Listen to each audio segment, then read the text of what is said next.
All right, we are live. Today, what we are going to be doing is analyzing a deal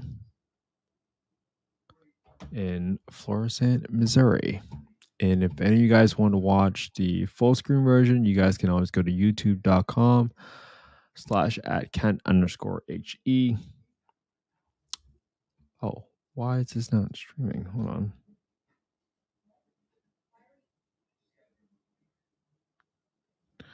You know what? It's still live on YouTube. Let me just double check really quick.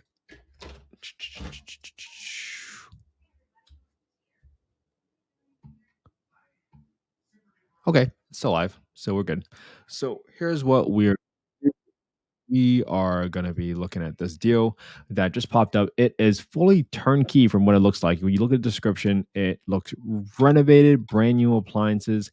And the reason why I'm looking at this deal today is like, hey, what if I buy this property and there was no renovation needed? Hence, no headaches, whatever you want to call it. But that sometimes might seem attractive to certain investors who might be tiptoeing into the real estate world, but they don't necessarily want to manage renovation. So let's see if this is a potential deal. So that you see that they finished the basement and everything. They cleaned it all up, painted the entire place. Didn't really stage or furnish it. The garage looks fine, looks functional. Single door garage. Interesting. Looks like a brand new water heater at least. Electric looks pretty new. And brand new construction, complete rehab. This is going to be a 4-2, and it says that it passed occupancy inspection or will pass occupancy inspection by closing. So that is ideal. So let's go ahead and get the fair market rent. So as always, we look at the zip code 63033. So when you Google HUD FMR, you're able to figure out what your small area FMR looks like. Look up small area FMRs. Let's plug in Missouri, and this is going to be St. Louis County. In St. Louis County, 63033, you can see the rents for a 3-bedroom and a 4-bedroom. 3-bedroom, 1640. And then the 4-bedroom here is 1910. That's already been populated. I like to kind of keep everything together. And then we got to look at the market rent estimator. So when you go to affordablehousing.com, you go to owners, market rent estimator, plug in your address. Whoops. Let's plug in the address here. 2812 Wintergreen Drive. And Florissant. That's okay. It's looking up. It's working today. Yesterday was not working. So that's great. 1968 is the county. That's interesting. Let me just delete these 3 bedrooms. 1968. 1787 is a city. 1762 is a zip. And then within a radius is 1.16. 1.16. And this is 2023. So this makes me feel good, right? The fair market rent here says 1910, but within a 1.16 mile radius, the 4-bedroom properties in this area is renting for 2023. So this makes me feel really good that I don't really have a bottom. My bottom is technically the FMR because it's 1910. So I'm only going to underwrite this property using 1910 because I can make a case to the housing authority that my rent is reasonable. That, hey, I'm charging 1910 when in reality your market rent is charging 2023. So at 1910, oh, that's already been plugged in, even better. Let's plug in these numbers here. 239,900, 239,900. Now, I'm assuming, and this is probably really, I'm going to assume that there's at least $1,500 of renovation. I don't know what I need to do. Maybe something happens during inspection. There had to be something that I had to spend money on. I'm not going to assume that everything is okay, but this is probably as low of a renovation as you can possibly have. Now, we're going to go down and grab our property taxes, which is $200 per month, $200. Our HOA is $8. That's a weird number. So it's going to be equals to $65 plus $8. That's 73, just because we had to pay for sewer expenses. Property management at 8%. Our vacancy is going to be at 3%, and we reserve 10% of our maintenance, just assuming that something is eventually going to break on this home. And we're setting aside $200 a month, just to be conservative. Our insurance is 176, so that equals 176 times 1.2. And I always add a 20% premium onto the property just in case the insurance company charges more for an investment property compared to a primary residence, just because there's more liability, there's more risk with the tenant in there. Now, as we think about, there you go.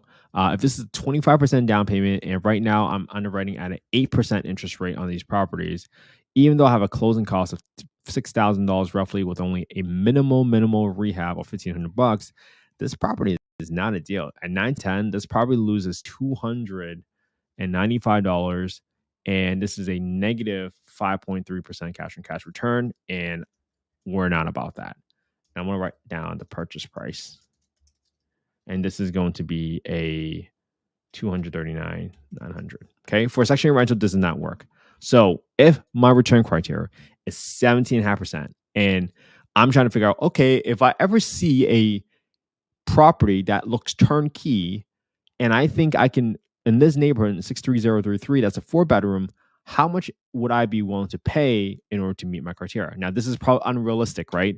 But doesn't hurt to at least figure out what is a slamming deal. Because once you do this enough, you kind of quickly pick apart what looks like a deal. So if I bring this at $150,000, is now a 5.59% return. If I bought this at, oh, that's a little aggressive. Okay, 105. If I ever see a great property at 105, slam dunk. That's a great deal. Doesn't matter if I had to put 25% down and 8% interest, because that meets my cash on cash return criteria.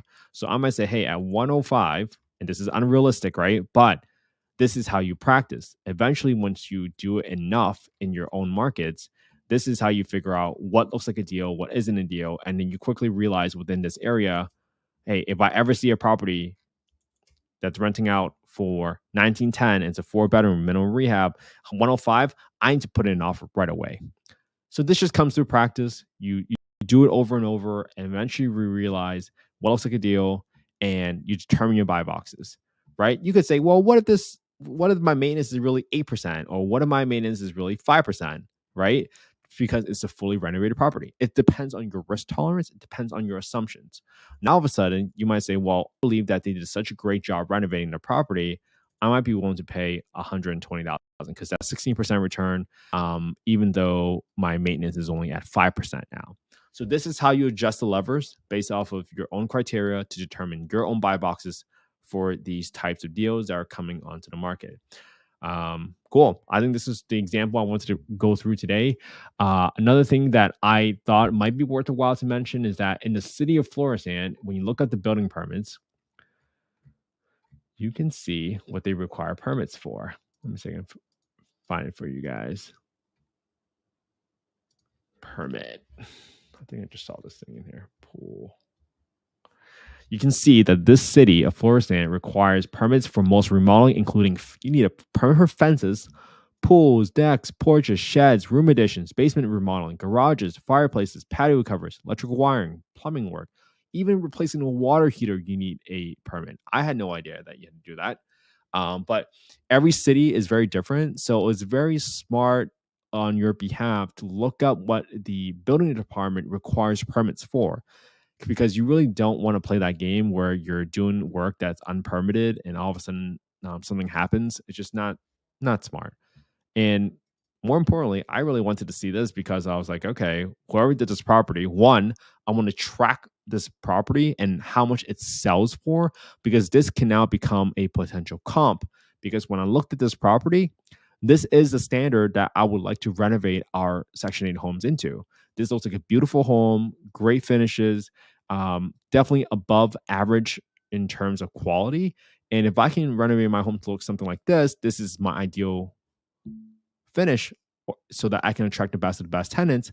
I can now look at this and say, well, if I renovate my property like this, will I be able to get $173 per square foot on this property if everything else made sense in terms of finishes and everything? It's a pretty good neighborhood too. Nothing jumps out. So awesome. Hopefully this was helpful. I underwrite a deal every single day. The whole reason why I underwrite single family homes is just because it's easier to understand. And most importantly, it's just part of my daily habit to underwrite a deal every single day, because I hope you guys copy what I'm doing. You guys can look at the same deals, go through the same process, and then put it on your own YouTube channel so that you guys can have an undeniable track record of how many deals you have analyzed so that it gives yourself, most importantly, the confidence to recognize a deal when it's a deal.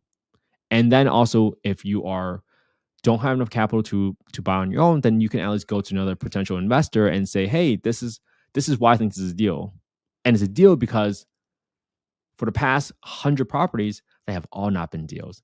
It took me 100 deals to determine my buy boxes by zip code, but this is just part of doing the work. This is the non-sexy work of real estate investing where you're looking at deals every single day. But there's a reason, right? Now I know in 63033, I will never look at a turnkey property that's above $120,000, even if it requires minimum rehab, just based on the conditions. If the interest rate was a lot lower, maybe it'd be different. But now I won't waste time again. I will never now for my filters, I will never set it to above 200 grand because I know those aren't deals. They won't meet my criteria. And I think that will save you a lot of time versus burning out and feeling like you're analyzing so many deals and getting zero return for your time because you did not determine what your range and your criteria is so that you can quickly filter out what's not worth your time. You're not supposed to analyze every single deal in MLS. But over time, you determine what your buy boxes are, and that's how you quickly realize what to deal. All right, awesome. Hope you guys all have a wonderful Wednesday evening. I always have fun doing this, but if you guys have any deals that you guys want me to comp that are single family homes, happy to just do it for you. I've done it for a few of our community members, and if you guys want our Excel spreadsheet, just DM me on Instagram at invest with Kent He, and I can surely share that with you. I've been blessed and given these spreadsheets by other folks, and I just kind of modified it to meet my own criteria and my own way of analyzing deals. And we have a free Facebook community. It's called Affordable Housing and Real Estate Investing. It's a community full of affordable housing investors. My goal there is for us to share resources with one another, share skills, learnings from one another, so that we ultimately decide and become empowered with a community that supports one another so that we can truly solve this affordable housing crisis together. So thank you so much for your time. I will talk to you all soon.